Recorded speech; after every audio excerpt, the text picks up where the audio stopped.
on McAvoy as to the specifics on the injury, how long he'll be out. Marco Sturm, Bruins coach, said that no timetable on Charlie McAvoy. Certainly, as Murray said, scary anytime a puck hits someone in the face. We'll get back to the calls. I did want to just share what this listener sent in via email, because I think a lot of Bruins fans feel this way. I know I feel this way. I presume Murray does. Paul Perillo basically echoed a similar sentiment, but it's Justin emailed in. I was about as low as you could be on this team going into the season, I'll admit it. And I was legitimately ready to stop watching after a few weeks. That's how bad it looked. I think a lot of people felt that way, but man, I don't know what happened or what got into the water over there.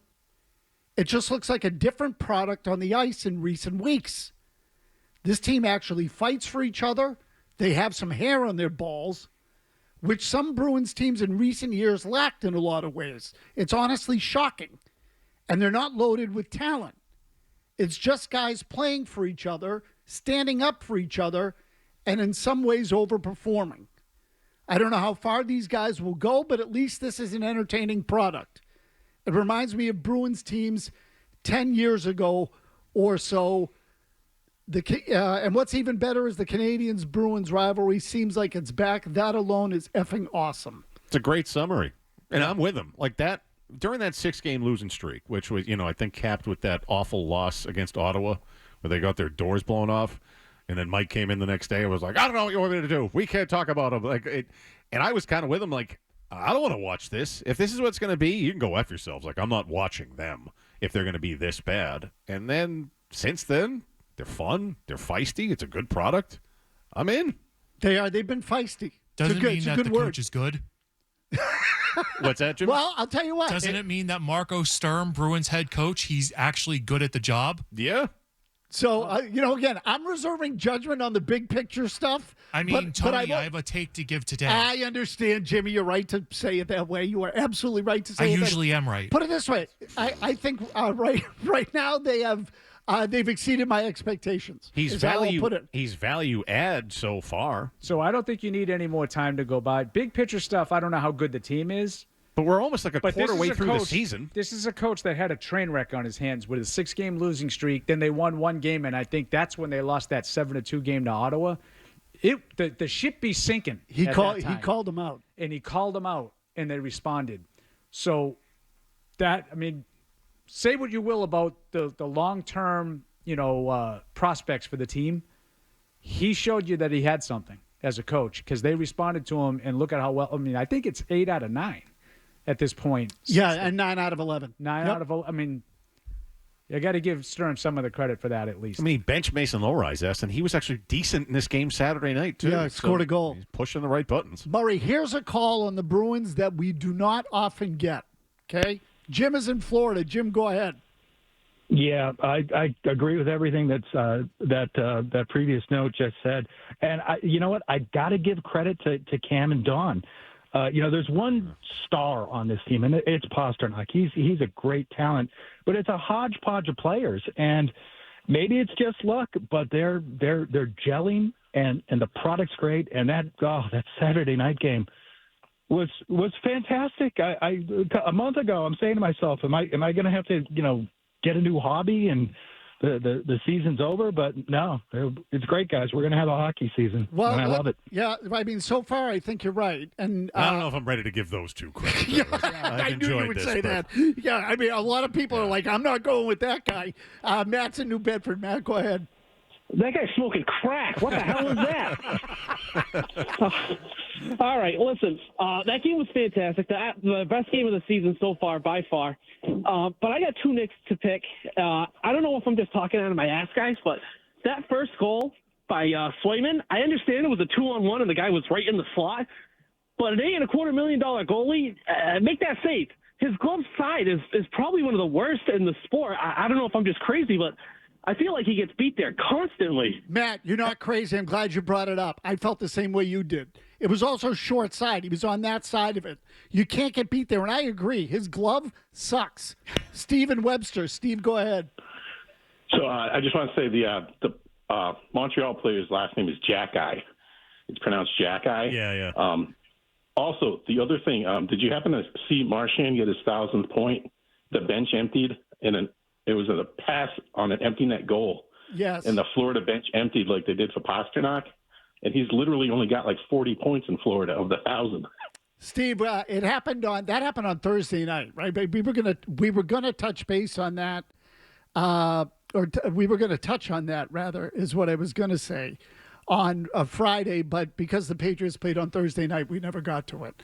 So, but yes, we saw it quickly. Chris and Pepperell on McAvoy. Go ahead, Chris. I don't know if you guys saw like a close-up video of the McAvoy puck hitting his face, but he actually lost a tooth. You kind of saw it pop out and fall onto the ice. I don't know if you guys could like find a slow-motion video of that, but you can clearly see it. Well, it's either that or it's a zin. Like there's some. I've seen this clip, and some people think it's not a tooth, but he actually had a zin in, and that's what fell out. Either way, like I don't want to see any teeth. There's only so much of that I can watch. Any mouth stuff I can't. Oh, it makes me crazy. So on that type of play, I'd be surprised if he didn't lose a tooth. Yeah. I thought Sturm said that he lost a tooth. Yeah, I mean, I can't imagine that. You know, again, we're talking about hockey players here. They lose teeth when they freaking jump over the boards. It happens all the time. So I can't. You know, anytime you get hit up there, it's almost guaranteed that how many of those guys have all their teeth? 0. Yeah. It's got to be like 2%, if any. I can't imagine they do. They all lose their teeth. You freaking ever see them away from the rink? It looks like you're at a farmer's convention, for crying out loud. It's unbelievable. Or they all end up with veneers. It's something, you know. Yeah, but I sort of like the guy, Murray, who takes pride in not having his teeth and smiling the way that, you know. The Jack Lambert look. Yeah, you get it. You get it. Mike and Wilburn with a thought on the Bruins. I'm assuming, does this include any bitching about the officials, Mike? No, but I can if you want. I know that's sort of like a usual part of your programming is having me call and bitch about officials. We could talk about the guy who ran into Sean Payton yesterday. Put that I guy can relate in jail. this to Montreal because that guy dived like a Canadian after he hit Sean Payton, which seemed to be very difficult considering he was a trailing official on the opposite end of the field, and he runs straight into the coach while a return for a touchdown is happening. I mean, if that's a thing, guys should have been ricocheting off Mike Tomlin for years, like Marcus Smart 3-point attempts. Like, there's no way that's the first all right, time Mike, I'm sorry I brought up the topic. What did you want to talk about with the Bruins? You know I'm here for all that talk. Now, show me the all-22. I want to see the all-22 because I want to see that guy run right into Sean Payton like a freaking drone. There's no way. That guy, show me his freaking W4. I want to see what that guy is. All right, get to the Bruins, please. I love this team. They're great. They're fun to watch. They've got balls. They're tremendously, like, the effort is off the charts. They're second in the league in block shots. They're second in the league in hitting. They're first in the league in penalties. I don't think that's a sustainable thing. They're playing like a playoff team basically every night right now. You can't do that for 82 games a season. We're already seeing the injuries pile up with Lindholm and McAvoy. I feel like water's going to find its level, which is it's not me rooting for this team to lose because they're eminently likable. This is like Lunch Pail AC. This is like DoorDash, Causeway Street. They're a bunch of blue collar guys that you can all like. But I just think that other teams are going to figure things out. Like, no one thought Tampa was going to be this bad. No one thought the Capitals were going to be this bad. The Eastern Conference is kind of in a complete, like, an utter, like, bizarro world in terms of where the standings are. Yeah, Mike, let me ask you this question. I think I know the answer, but did you want them to tank at the beginning of the year? Oh, 100%. Absolutely. So have you changed your mind? I'm like, Tony, I still want them to get into the lottery for a chance at that guy, okay? Because ultimately, I don't think that they have – unless they make major trades to add more skill, I don't think they have what it takes to hang in the playoffs. I'm all about, are you a contender or not? I don't think this team is a contender. I think this team has 100% established a culture and a foundation where if they get those those generational talents on offense that they need, you're cooking with something now because these guys have bought into Sturm's system. Piss and vinegar is real, and that guy's name is Jack Eye. They nicknamed him Wi-Fi because his last name looks like a Wi-Fi password, and freaking Jeannot disconnected Wi-Fi in Montreal last night with one punch. That's the kind of thing I am all in on. This team, I love this team. Let's pump the brakes on them like being a contender. He is right, though, in that, with the block shots, most in penalties, the way they're knocking people around, we're only about a quarter way through the season. It's not – they're going to grind themselves down into dust. Like, it is like they're almost playing, like, playoff games night in, night out, and it's only November 17th. Like, what are they going to look like injury-wise by the end of January? So, Murray, I would say I understand, except that I don't think they have a choice because I don't think they can win otherwise. Yeah. Right. So this was sort of the idea that you're going to absolutely grind your way through the regular season, hope to make the playoffs, give people an entertaining product. And by the way, I'm not against that either. Because the way they have it set up right now, they can still get in the lottery with Toronto's pick and some other picks they have in the next couple of years. To me, this is the right way to do it, or the best way to do it. The Celtics rebuilt doing it this way. They built you the Bridgies, and that's what they were. They were never a threat to win a championship. We all know that. You named them to the Bridgies, rightfully so. And in the same breath, they were getting in the lottery, and they got Tatum and Brown. So, to me, there is a way to do it. I didn't say it was easy. But to just flush seasons down the toilet? Yeah. The part of it that I find the most surprising, and we talked about this a little bit, just like Mike said, like they've been really fun to watch. It's entertaining. That's the part that I didn't see coming.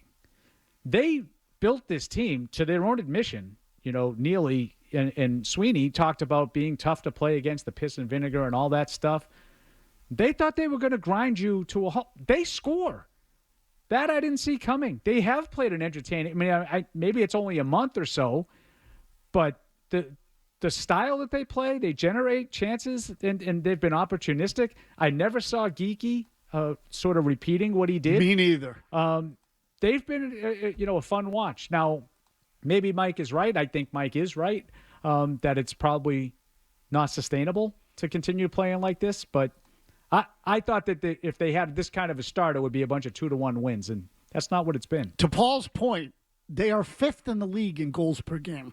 5th, which is when they were stunning. When they were losing early, they were losing 6-5 of those games. And 7-2. They couldn't keep the puck out of their own net. That was the bigger thing. But, like the Vegas game, I think, was 6-5. They lost another 6-4 game, in there. Yeah, that 7-2 game in Ottawa, they didn't score either. But that's been the biggest thing to me. I thought they would be one of these sort of boring, old school New Jersey Devils kind of teams. They'll trap you to death and, rely on Swayman, try to win 2-1. That's not how they've been winning.